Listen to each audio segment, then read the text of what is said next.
Muito bem, na palestra de hoje vamos falar dos 3 conselhos de Salomão. E esses 3 conselhos começam com o primeiro dizendo assim: fazer mais para Deus e menos para si. Há pessoas que querem mais de Deus, porém não fazem mais para Ele.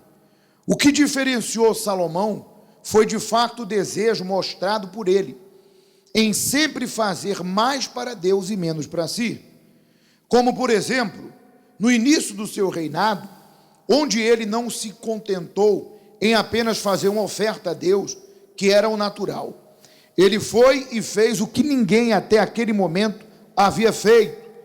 Ele apresentou a Deus 1000 holocaustos. E isso chamou a atenção de Deus, de tal maneira que Deus lhe apareceu para Salomão na mesma noite. Naquela mesma noite, apareceu Deus a Salomão e disse: pede-me o que tu queres, que eu te dê. Crônicas 2, Crônicas 1:7. Deixa nós explicarmos aqui uma questão sobre esse primeiro conselho. Veja que Deus, lá no Salmo 51, Deus disse assim: como eu carne de touro? Ou como eu carne de boi? Deus disse: tudo que há no céu e na terra é meu. Ou seja, tudo é de Deus. Então, se tudo é dele, por que ele se agrada que eu ofereça algo? Aí é que está a honra de Deus. Porque o ser humano é falho. Mas quando o ser humano, ele sendo falho, ele descobre o segredo, que é colocar Deus acima de tudo, em primeiro lugar, e ele considera Deus como primeiro, de que maneira? Respeitando, honrando, obedecendo. Então ele vai ganhar Deus para si. Veja que com 20 e poucos anos, Salomão herdou o reino. Imagine, o jovem é muito emotivo, o jovem é muito sentimento, o jovem é muito entusiasmo. Ele poderia fazer qualquer outra coisa. Davi morreu, herdei o trono do meu pai, agora é comigo. Eu vou fazer aliança, vamos apossar-se dessas terras, vamos aumentar os impostos, olha, vamos fazer isso, vamos fazer aquilo. Mas mesmo ele sendo jovem, ele conseguiu ter um pensamento maduro que nem todas as pessoas maduras conseguem ter. Ele conseguiu ser centrado, ele entendeu o seguinte: para que esse reino cresça, eu tenho que colocar Deus à frente. Deus tem que estar em primeiro. Deus tem que ser o primeiro nesse reino. Se eu honrá-lo, a essa altura, ele vai me ajudar. Então ele procurou o lugar mais alto, que foi o Monte Gibeon. Ele preparou um holocausto, uma oferta que ninguém havia preparado. E aquilo fez com que Salomão ganhasse Deus. Deus não precisa de nada, mas aquele respeito, aquela honra, aquele privilégio dado a Deus, de ser o primeiro a receber daquele rei que estava iniciando suas considerações, fez com que Deus aparecesse. Mas não parou por aí. Quando Deus perguntou o que ele queria, aí foi que Salomão conquistou Deus mais ainda. Porque o pedido de Salomão não foi para ele. E é aí que muitas pessoas fracassam. Por isso que a Bíblia diz: não recebeis porque pedis mal, para esbanjar os vossos prazeres. Às vezes a pessoa, ela é extremamente egoísta. Ela quer receber algo simplesmente porque ela pensa: eu estou precisando, eu estou sem dinheiro, eu estou humilhado, eu estou envergonhado. Mas não é porque você está humilhado, envergonhado e precisando que Deus tem que te dar alguma coisa. Tem que haver um propósito naquilo que Deus vai fazer. Tem que haver um objetivo naquilo que Deus vai fazer. Deus não vai honrar uma pessoa simplesmente porque essa tem uma necessidade. Deus vai honrá-la se ela tem a intenção, se ela já está a honrar e se o propósito dela é com aquilo glorificar a Deus. E foi esse o pedido de Salomão. Ele disse: Senhor, dai-me sabedoria para que eu julgue o teu povo. Ele não pediu para ele, ele pediu para Deus. E foi tão forte que Deus disse assim: olha, como você não pediu longevidade, que era o que qualquer um queria, como você não pediu a morte dos inimigos, porque os inimigos na época era pedra no sapato, era a perda de muitos. Se você vê, as grandes derrotas de Israel foram os inimigos, quando esses estavam mal com Deus. E Deus falou: como não me pedisse riqueza, mas pediste sabedoria para julgar o meu povo. Então, o pedido dele não foi egoísta. Veja que há pessoas que elas não têm a intenção de glorificar a Deus. Veja que há pessoas que elas não têm nada e não honram a Deus por não ter. E mesmo alcançando alguma coisa, também não honram, porque o problema não é a condição, é porque elas não aprenderam e não entenderam o segredo, colocar Deus acima de tudo. Então elas podem ter pouco, não vão honrar. Elas podem ter muito e também não vão honrar, porque elas não descobriram esse segredo. Então tudo que elas fazem é só para si. É para si, é para a família, é para os seus objetivos, mas nunca pede para Deus. E Deus disse: sabedoria te serão dados. Vou te dar riqueza igual ninguém teve. Então, Deus gostou, Deus se alegrou do pedido de Salomão, porque era para glorificá-lo. Então Deus sabe quando a pessoa pensa assim: poxa, meu Deus, olha, eu quero pagar, um dia eu quero ter a alegria de pagar a conta de energia da igreja, eu quero ter a alegria de pagar a renda da igreja, eu quero poder construir uma igreja, eu quero poder fazer mais pela tua obra. Deus sabe. Quando a pessoa diz assim: ó Senhor, eu quero dar testemunho, eu quero servir como referência, para calar a boca do diabo, para motivar os desmotivados, para inspirar quem está caído. Eu quero contar minha trajetória, porque todo ser humano tem uma trajetória. Deus não te pôs no mundo para você ser uma pessoa anulada, ficar aí no meio, apenas no anonimato. Deus me escolheu, Deus te escolheu como luz, como perfume, como sal. Deus não me escolheu para ser anulado. Veja que nenhuma das promessas de Deus, ele diz que eu serei anulado. Nós lemos hoje que aquele que teme a Deus é como uma árvore plantada junto às águas, as folhas nunca secam. E sempre está dando fruto, dando fruto, dando fruto. Eu pergunto: uma árvore anulada, estéril, dá fruto? Não dá. Deus disse cabeça. Deus disse estarás por cima. Então Deus quer que a minha e a tua vida venha levar a vida a outros. Então há pessoas que elas querem dar o testemunho, não é para se exibir não, é para mostrar a trajetória da fé. Olha, eu cheguei assim, igual o testemunho de hoje. Eu cheguei assim, hoje eu estou assim. Olha, o diabo me fez isso, mas Deus me fez isso. Olha, eu passei por isso, mas olha como eu estou. E eu não declaro nada disso, eu não atribuo as minhas capacidades, porque na época eu fazia a mesma coisa que faço, ou melhor, fazia até mais, trabalhava muito e ganhava menos. Hoje Deus me deu sabedoria, Deus me deu direção, e hoje eu estou assim. Isso é uma trajetória para a glória de Deus. Mas há pessoas que às vezes nem um testemunho quer dar. Ela não percebe que é extremamente egoísta, porque o seu testemunho não é para você, é para Deus. O que Deus te dá não é para você, é para servi-lo. Então, primeiro passo, fazer mais para Deus. Primeiro conselho, e menos para quem? Para nós. Segundo conselho dado por Salomão no seu livro, que é Eclesiastes e Provérbios: não fica olhando a prosperidade dos incrédulos. Há muitas pessoas que ficam olhando para a prosperidade dos incrédulos e pensam que as riquezas serão capazes de preenchê-las. Salomão não negou nada aos seus olhos, e tudo o que ele desejou, ele teve. Mas chegou um momento que ele entendeu que apenas as riquezas não eram suficientes para preenchê-lo, e que tudo era vaidade. E em Eclesiastes 2:1 ele fala sobre isso, quando ele diz: e olhei eu para todas as obras que fizeram as minhas mãos, como também para o trabalho que eu, trabalhando, tinha feito.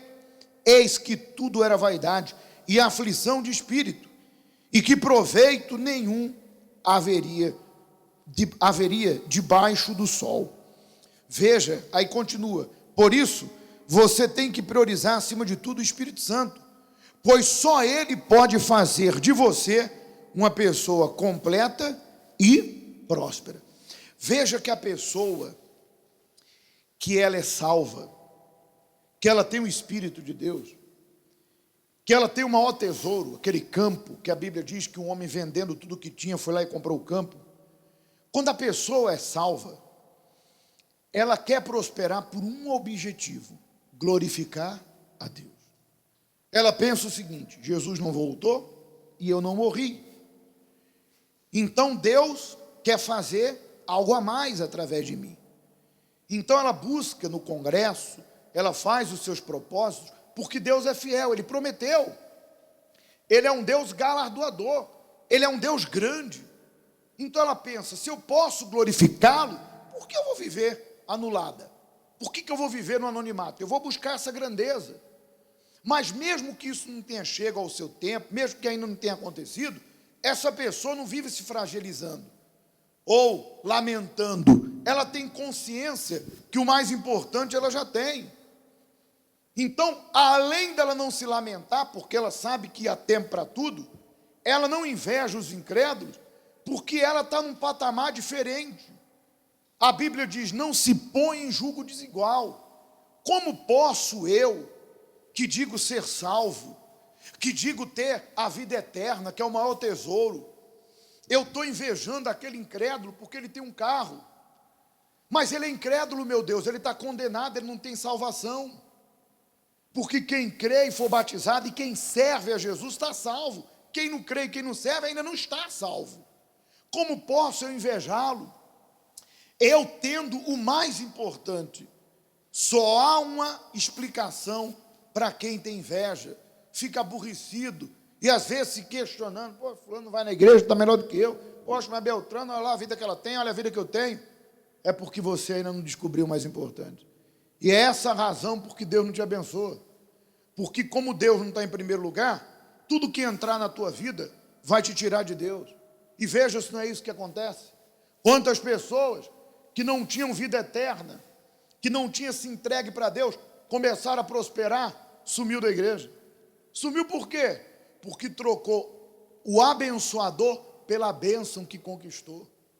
Então já não tinha mais o tempo para Deus, abandonou a fé, abandonou os princípios, perdeu família, perdeu tudo, porque colocou a carroça à frente dos bois. Não teve o equilíbrio. Se eu não alcancei minha salvação, dependendo do que vier para a minha vida, vai ser a minha ruína, não a minha bênção. Vai ser a minha queda, não o meu sucesso. Então, quem é salvo não se põe em julgo. Em julgo? É o que a Bíblia diz: julgo desigual. Você acha que eu não sei que tem incrédulo aí que tem dinheiro para comprar um hospital, mas não tem saúde? Nós sabemos que tem incrédulo aí que tem dinheiro para viajar o mundo todo, mas é vazio, é uma pessoa vazia. Pode viajar o mundo todo, pode participar de todas as festas, mas há um buraco, é uma pessoa insatisfeita, uma pessoa impaciente, uma pessoa deprimida. Tem dinheiro para comprar uma casa, mas não tem família. Tem dinheiro para ter vários relacionamentos, se envolve com várias mulheres, com vários homens, mas não é amado, não ama e não é o quê? Amado. Então você acha que eu não tenho essa consciência e eu vou invejar uma pessoa nessa condição? Pelo contrário, aquela velha história: fulano é tão rico que só tem dinheiro. Mais nada que isso. Então, senhora e senhor, não tem inveja da prosperidade dos incrédulos, porque a nossa prosperidade é para a glória de Deus, mas isso não é o mais importante. Terceiro conselho para concluir: seja justo com Deus e com os homens. Quem é justo é fiel a Deus e à sua palavra, honrando o pacto que fez com ele. Mas não adianta apenas ser justo aqui na igreja e não ser justo no seu trabalho, ou em seus negócios, ou com os clientes, ou funcionários, etc. E o texto de Provérbios 16:12 diz: abominação é aos reis praticarem impiedade, porque com justiça é que se estabelece o trono. Lembre-se, com a fé se conquista, e com a justiça se estabelece. Veja que há pessoas que elas até devolvem sua fidelidade e dão suas ofertas, mas lá fora elas não são justas, e por isso Deus não aceita o que elas oferecem. O que elas oferecem é usado na igreja, mas Deus não vai lhe retribuir. Lembra que o próprio Senhor Jesus disse assim, que quando nós fôssemos ofertar, ou fôssemos ao altar, se nós tínhamos alguma coisa contra o nosso irmão, que nós primeiro se reconciliasse com ele, para que depois fôssemos e apresentássemos a nossa oferta. Aquela oferta só seria aceita se eu tivesse de bem com o meu próximo. Então, às vezes, a pessoa, ela até dizime oferta, mas lá fora ela dá um péssimo testemunho. Ela deve e não paga, não porque não tem. Ela não paga muitas vezes porque não quer. Às vezes vem um dinheiro às mãos dela, ela vai ter que se apertar, mas ela sabe que ela está a dever. Mas ela pensa assim, fulano não precisa, depois eu pago. Você está sendo injusto. Porque precisando ou não precisando, o dinheiro é dela e você deveria ter pago. E se você não pode pagar tudo, vai pagando aos poucos. Mas fazer corpo mole, Deus está vendo a sua intenção. Sua intenção é má. Então qualquer oferta que você faz aqui, Deus não aceita, porque você está sendo injusto. Você sabe que tal produto não vale o que se paga. E você, de repente, na ânsia de querer, na ganância de querer crescer, você explora. Uma coisa é você valorizar, outra coisa é você explorar. Você sabe que aquilo não vale o que você está cobrando. Mas você, para querer tirar vantagem, você acaba cobrando além do que lhe é devido. E aquilo não vale aquele preço. Ou, de repente, você é injusto da seguinte forma: você sabe que tal data você não vai conseguir entregar, ou tal data o produto não chega, mas para vender você promete, você mente. Não, vai dar certo, mas não vai. Não, vai chegar, mas não vai, é óbvio. E você acaba consciente sendo injusto. Você é um funcionário que é injusto no seu trabalho, ou você é um patrão injusto com os funcionários. E aí Deus não aceita a sua oferta, porque nós temos que ser justos com Deus e justos com quem? Com os homens. Com os homens. Quem não gosta de ser bem tratado?